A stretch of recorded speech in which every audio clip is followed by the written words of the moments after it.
Sige, tita. Uwi na ako, ha. Sige, tita. Thank you, tita, sa ano, ha, pagpapatuloy mo sa akin dito.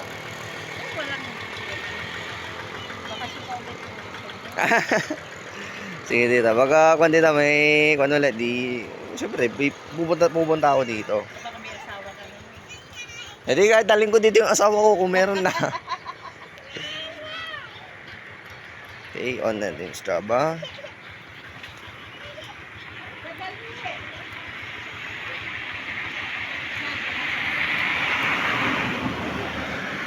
Starting ride. Yan, on na yung Strava. So, starting rate na tayo. Let's go!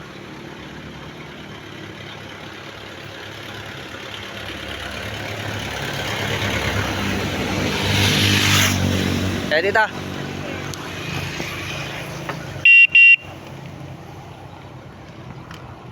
Yan, start na tayo ng ride. Then, okay. Di bali na double check ko naman lahat ng gears. Okay naman ang gears natin. Okay na okay si Toxic Brandon. Yan. Medyo kon nga lang sa ano. Sa may kon sa ano, hindi ko lang ko yung sa loob ko sa nila. Pero okay lang yan. Kasi sa loob ko yan. Pero hindi naman siya, no? Hindi naman siya mabigat. Magaan naman siya.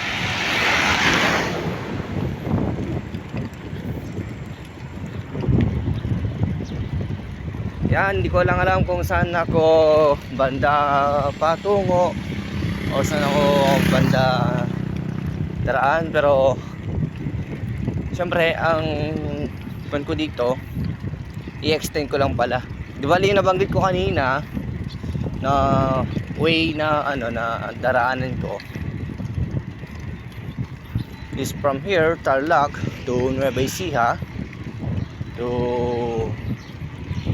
Nueva Vizcaya to Isabela.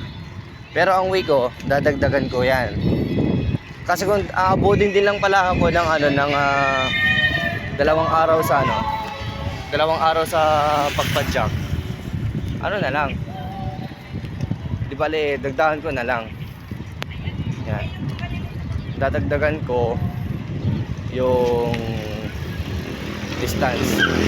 Bale kasi yun tinitingnan ko din lang kagabi, dadagdagan ko siya para mas sulit din lang yung tulis na pagpadyak ko. Ang dadagdag ko dito ay Pangasinan. So dadaan pa ako ng ibang bahagi ng Pangasinan para sulit din yung ride, sulit din yung pagpadyak.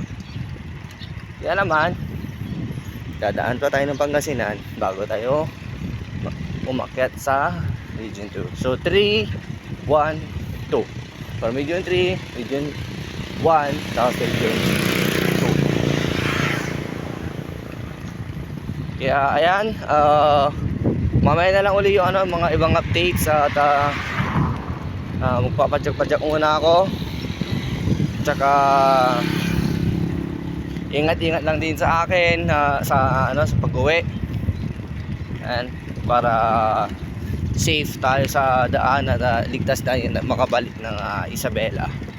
Ayan. Kaya tara, padyak muna tayo mga gustong sumabay. Sumabay kayo. Kita-kits ulit mamaya.